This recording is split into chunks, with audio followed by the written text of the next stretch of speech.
Hi, I'm Brian Buckhalter, NCSM's Director of Professional Learning, and welcome to Learning with Leaders. We're all math people. Thank you for joining me and my co-host, NCSM President Katey Arrington, as we talk with bold leaders and influencers about their math journeys and contributions. Today, we will hear from our special guest about their inspiration, perceptions, and insights about instructional decisions that make mathematics welcoming and engaging to a broad audience. Listen and learn about how beliefs, practices, and policies must continue to advance to ensure that each and every person sees themselves as a capable and powerful mathematical thinker.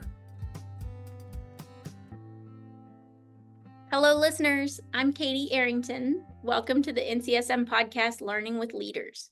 Continuing our series, We're All Math People.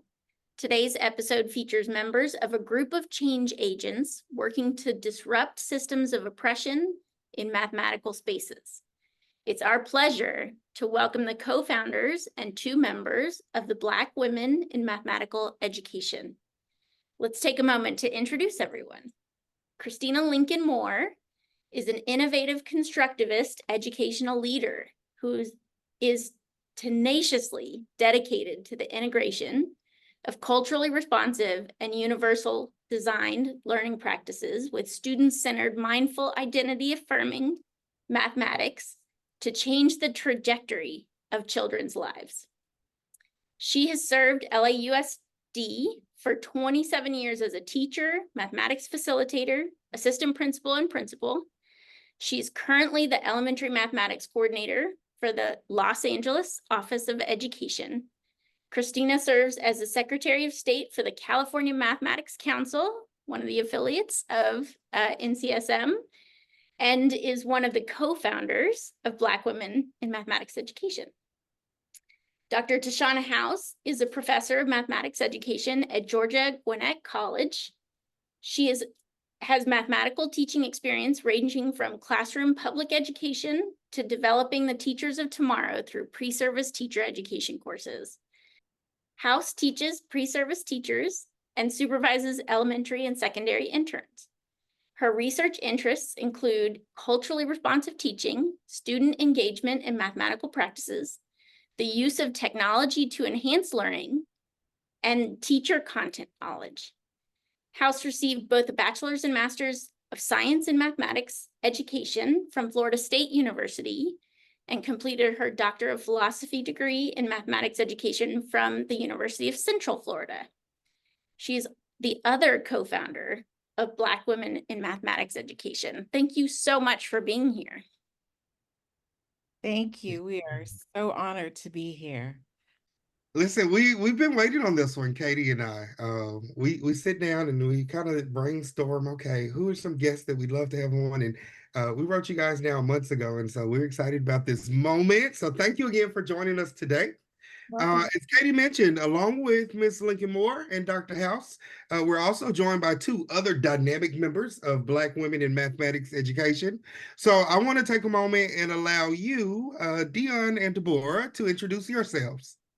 Hi, everyone. My name is Dionne Aminata. I am a member of Black Women in Math Education, and I am the founder and CEO of Math Trust with the tagline, "Let's trust our students to do the math." And I am really excited to be here with my colleagues and my friends to share what we've been working on. Hey, everybody. My name is Deborah Peart. Some know me as the Queen Mather. I am the founder and CEO of My Mathematical Mind, where we believe that everyone has a mathematical mind. They sometimes just need a little reminding. And right now I am a doctoral student at USF, University of South Florida, studying and researching solutions for supporting elementary math educators with improving math instruction through healing their trauma, anxiety, and building up their pedagogical content knowledge and math practices. Super excited to join my sisters of the Black Women in Math Education because we are here. We are here. We are here. We are not invisible. Y'all, the energy in this room is so great right now. So great. Yeah, listen, I'm about to pick up my maracas. This might be the earliest I've ever clapped in an interview here. Well, listen, thank you, thank you all again for being here today. I really want to go ahead and jump right into it. Take us back to the beginning. We got to give our listeners a little history lesson here.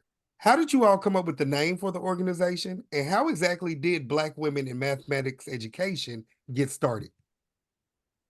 Well, hello, everyone. It's Christina, and I have to give a shout out to our advocate, which is Dr. Christopher Childs. He,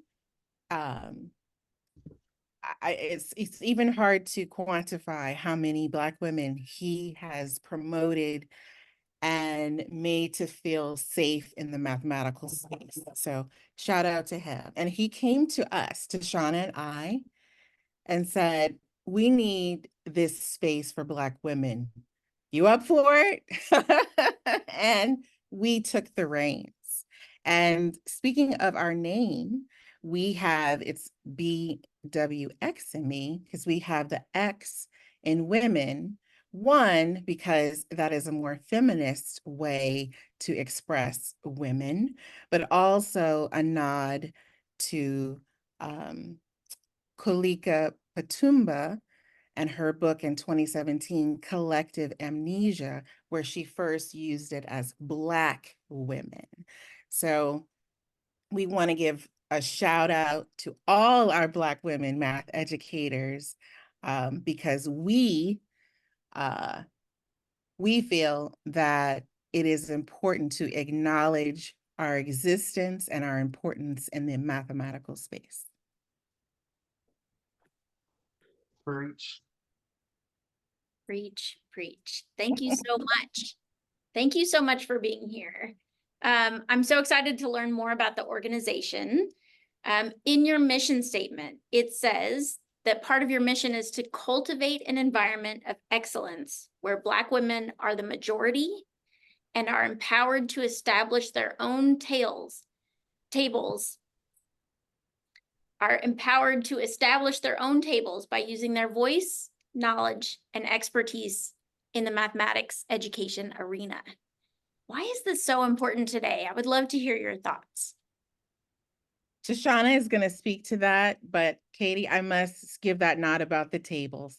That's a nod to the Honorable Shirley Chisholm, who said, if you don't have a seat at the table, you bring your own chair. So we are about not only bringing a chair, but creating our own tables.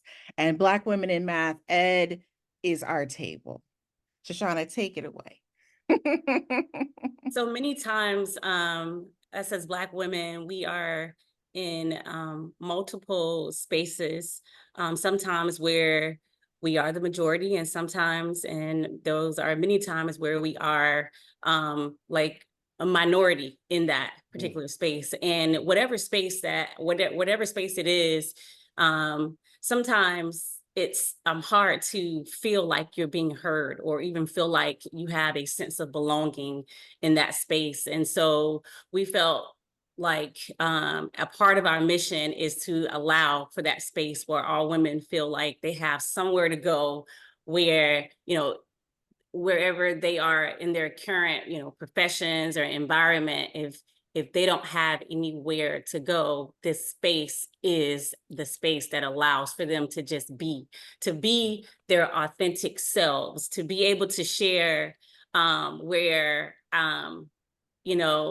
have to feel offended, talking about how much we change our hair, not feel offended by, the different colors. And sometimes they're very vibrant colors that we wear. So just to have a space where we can feel belong and a space where we feel welcomed to be ourselves. No. Like, Can I say, let me add on to that, it's Christina. Please, go ahead.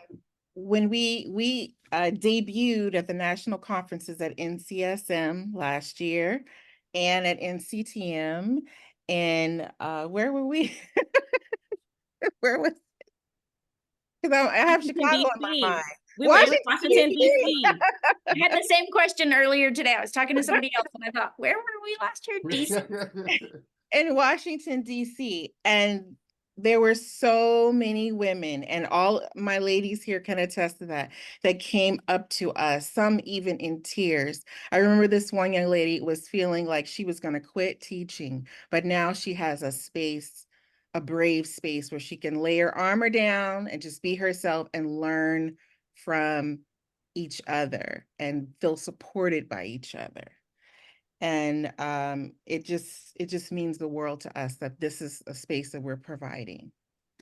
And then a part also I want to add to that is a space where we don't have to feel like we're competing with one another.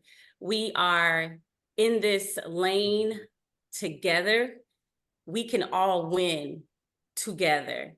And so that's what Black women in math education is about supporting one another in this space to win, right? We all win because we actually have a common mission, common goals.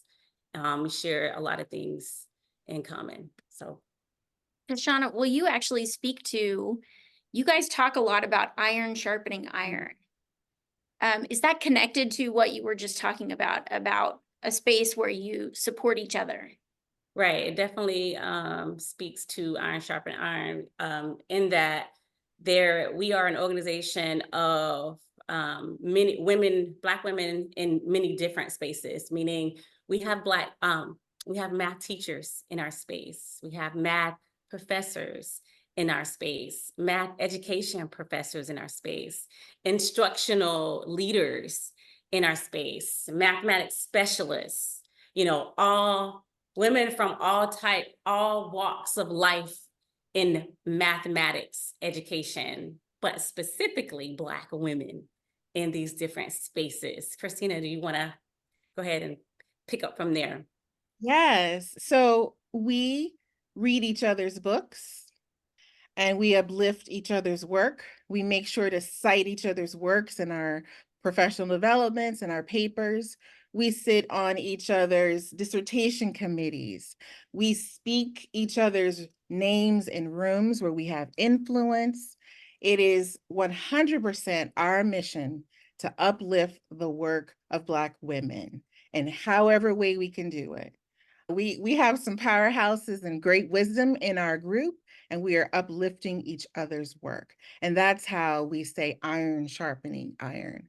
I give a quick example of Dr. Pam Seda. When we read her book, she said she felt so affirmed, and it really gave her the impetus to go out and do what she's doing now. Now she's all over the country. Every time I see her, she's she's doing something amazing. And she said it was the support of this group that helped lift her arms. And I have another story from Miss Deborah right here, who she said, because of our group, she started her doctoral program. Can you elucidate on that, my sister? Come on now. So that's my iron sharpens iron story, and that for years and years I was considering pursuing a doctorate degree. I was accepted into programs and changed my mind. And it just seemed like it would be such a lonely journey. So I kept putting it off, or just, trying to decide, do I really need to do this? Am I doing it because I feel it's the only way people will start to listen? Because as a Black woman, we must have all the credentials. So I had decided I'm not doing it. I'm just not doing it. And then to be in that first meeting with Black women in math education, and hearing so many introductions of brilliant Black women, doctor, doctor, doctor, doctor, I started saying, hold on a minute now. It's not so lonely after all. And I found the right program for me. And at just the right time, it aligned, it worked. And to be in that space where they were talking about their research, it was so validating, affirming, and I knew that I wouldn't be in it alone. So I am in that last year of core work, and then I'll be working on that dissertation. So I am grateful for the community that Black women in math education provided to support me in the decision that I made that was best for me at that time. So I am grateful for that. Nice. So we're proud of you. Congratulations on all of your work, and we can't wait to see you again and call you something a little bit different, Doc. Listen, what a powerful story of community, of winning together. Tashana, I had to scribble that one down on the post-it note. Let's win together. Why not go through We're going through this anyway. Let's go through it together. Let's go through it. Let's win. Let's uplift each other. Let's support each other. Just wow, how powerful is that? So listen, as a network, clearly you all are resources for one another, right? But you also provide some other resources that our listeners may not be aware of. Tell us a little bit more about that. I think we kind of said it already. We honestly, this is Christina, we are each other's resource.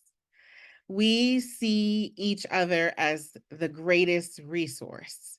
So how to tap into that, how to seek wisdom from that, the camaraderie from that, that's really our resource. Now we have big dreams. We have a website, and what we are planning to do is have that website be the one-stop shop for every Black woman in math ed in America. And you can go to that site and you want an expert in data science, or you want an expert in whatever it is, you can find it at blackwomeninmathematicseducation.com. So that is the future of what we want to do, because we feel that public education has underserved Black children, and we are very passionate about that. And we know that we can speak to that and address it and give the strategies and give the healing and the heart that is needed to truly make change. So we want to just make sure you know that we are here. Who said that earlier? We are here. That was you, Deborah. We are here. We are here. I did an Ignite at NCTM, and I kept saying, look at us. Look at us, because we are here. We want to be seen, and we are not going anywhere. Are we, ladies? And I can actually add to that. I have a story. This is Dionne, Aminata. I have a just a story of inspiration to share. When, I do a lot with my firm, Math Trust, and just going out into the field, doing the hard work, knowing that there are like-minded people doing similar work in different places. They may be, miles away, maybe in a different state, but knowing that I have these resources, these people to, come back to, check back in with, the next meeting, and they're going to ask me, how's it going out there? What's happening? How can we collaborate? What are you doing next? And that level of inspiration is, it like Christina said, it puts the wings, the wind beneath your wings. It helps you to keep going. And because it gets hard out there, when you feel like you're the only person doing the work, you're the only person saying the things, having the hard conversations. But when you realize that you're not the only person, there are people in a different state or a different city saying the same things and doing the same work. So that truly has been a way to really keep me going. In the firm that I created, I partner with pre-K through 12 math educators who are ready to counter the current narrative of predictable, disparate achievement outcomes for Black students. Yes, using actionable research-based methods that allow teachers to recognize Black brilliance and trust all students to engage in grade level mathematics. And sometimes when you say Black students out loud, it's, people get a little nervous. And so we want to, have the power to say, like, these are the things that I'm working on. And it's not because, of any racism or, or I don't want to say that, but it's not because of really trying to hone in on one particular thing. It's because the data shows that this is what is necessary to work on to advance mathematics in general. And so if we are afraid to say certain things, if we're not speaking the language that people need to hear, even though it's tough, even though we might get pushback, you know, we're not going to advance as a country.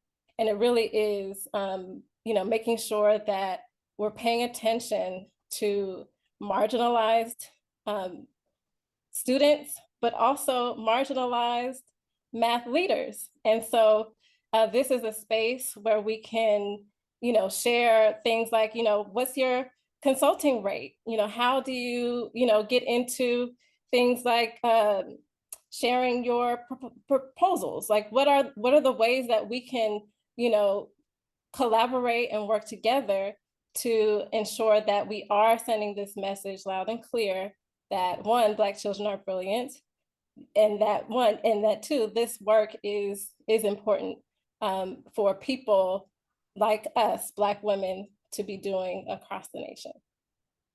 This is just like one example of all the many businesses that are in Black women in math education. So everything that Dionne said can be echoed in so many of the other businesses of the Black women in our group. And so as Christina shared, you could, you know, go to our website, blackwomeninmathteducation.com, and you'll be able to see the bios of the many women in our organization and the a fraction though, it's just a fraction. It's a fraction. We are growing, but there, yes, you'll see a snippet of the women and their businesses, and eventually it will be that network that you go to for keynote speakers and all that good stuff. I was just going to say, Tashana, thank you so much for adding that.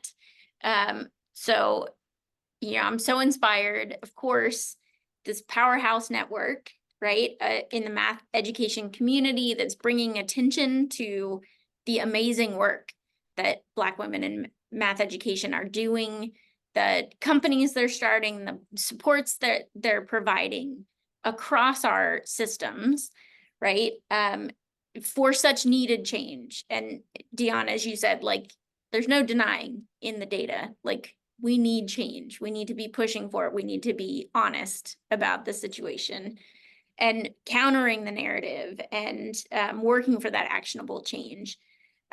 We could probably go on for days about this, but could you give us just a couple of examples of advancements you've seen in the field through the work of this organization in particular? You've already talked a little bit to it, Dionne, but we'd love to dig in a little. Well, Christina has shared the example of Pam Seda, right? And is that what you're referring to when you asked that question about some advancements in the field, or are you talking about just? Sure. I mean, Pam's book is a fabulous example with the framework and any example. And we remember the book very particularly because we all studied the book together, and eventually we're going to get our little videos out there. We have some videos of her saying these very words, right? So when the book first came out, we studied these, you know, just every chapter. We dug deep. We had like different, you know, parties online with one another.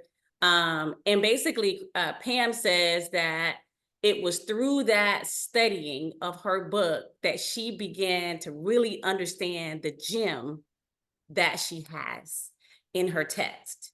Because a lot of us are, during different times, we said, wow, you're saying things that we really want to say in this book. Your book has it all. Do y'all remember saying that, ladies, to her? Yeah. So, yeah.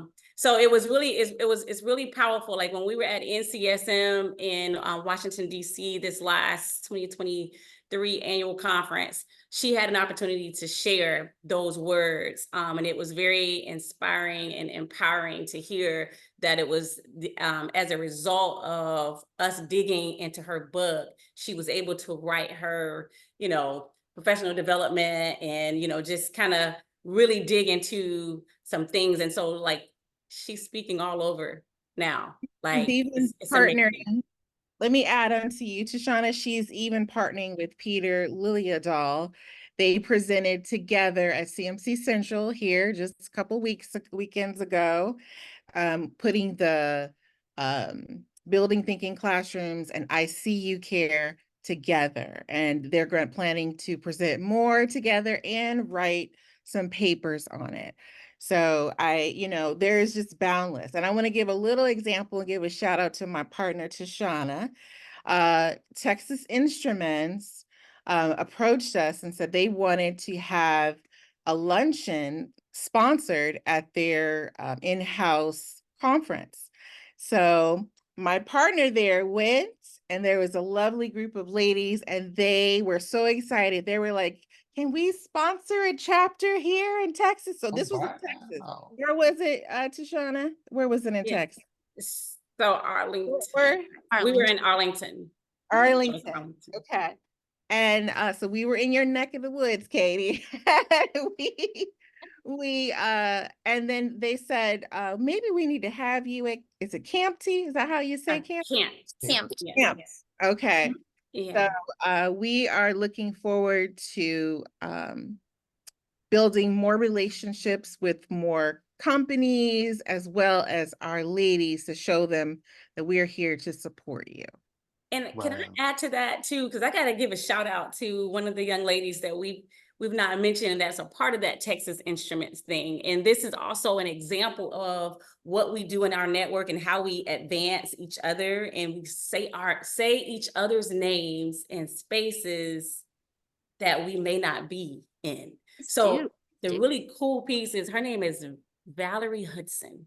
And I just wanted to say that, like, she's on our website as well. And so she's, I forget what specifically her role is, but she is the one, Valerie Hudson and Pashanda, they're the ones that mentioned this to the Texas Instruments group body, and they sponsored this luncheon. And so I just really wanted to give a shout out to her name, because if it was not for her or in them, I wouldn't have spoken at Texas Instruments. From my understanding, it's an invitation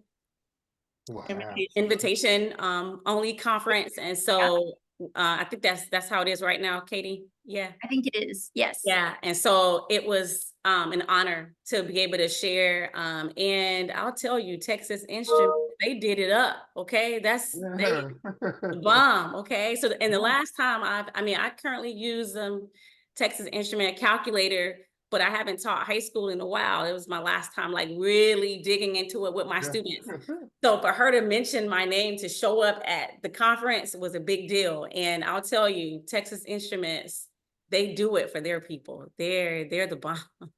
Yeah. Yes, I'm sorry I missed you. I only got to go on Friday, and now I'm kicking myself because I had a family thing on Saturday.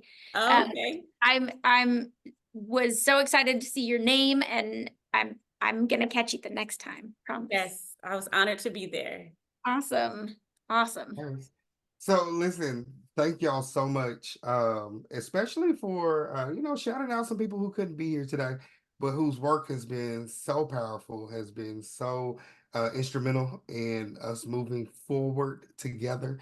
So yeah, major shout out to Pam and Prashanda and everybody that you mentioned, all of the members of Black Women in Mathematics Education. Just know that we are so proud of you, and we pray that you thrive and not just survive, and that you overcome anything that's tried to stop you before. So, friends, it's my least favorite part of our time together. It's the last question, and we always like to get this insight from our guests. And so we have to ask, since our podcast theme for this series is we are all math people, what would you offer to the person who would say, math just isn't my thing. I am not a math person. Oh, no, you're not. You're not about to say that in our presence. That's what you're not going to do. So That is my passion. That is my love. That is my favorite thing to hear, so that I can share with children and adults that you would never, ever, ever walk around saying, oh no, I'm not a reading person, too many words. I don't do words. Because in this country, we talk about being literate as being smart, as being acceptable. It would not be okay to say, raise your hands if you're illiterate. Hey, oh, no, we're not partying about that. So what if, as a society, in order to be considered literate, you had to actually use math to make sense of the world? Well, newsflash, we're already doing that. So if we attached it to being literate, I bet that literacy rate might drop from 80+% a lot lower. It would be a lot lower until people started saying, no, I'm a math person. I do math, because they wouldn't want to be considered illiterate. So here's the thing that I offer. We don't all have to be mathematicians. We don't. That is an actual career. I am not a mathematician. I tell people all the time, I do not want to tutor your niece who's failing college math. Not my jam. However, we are all readers, we are all writers, and we are all mathers. Because in order to have math as a part of your identity, you have to actually be able to be something. You don't want to just be a reader, a writer, and someone who sometimes does math if you feel like it. Math is not optional. It is for everyone. And unlike reading and writing, it is intuitive. We are born with math intuition. We're doing it even when we don't want to be. And there's no way around it. You are mathing no matter what. What we need to consider is stop making math illogical by allowing students to make sense of it. And for everyone, including the adults, to acknowledge that you are using math to make sense of your world every day. Don't you dare. Don't you do it. I had to get one last one in on that one. We started and ended with the maracas. We did, yeah. You guys, I'm so inspired by this discussion today. I shouldn't say you guys, I should say you women, strong women. So excited to have had you on the show today. I was just looking over your website, making sure all of you are up there. All of your bios and your pictures are beautiful on this website. So excited for people to check it out. If you want to find out more about Black women in mathematics, the organization and the members, please go to BWXME.com. All of our guests from today are on the website. I just flipped through and made sure that they were all there. And some of the other folks, Latifa Dean, who's been on the show before, are there.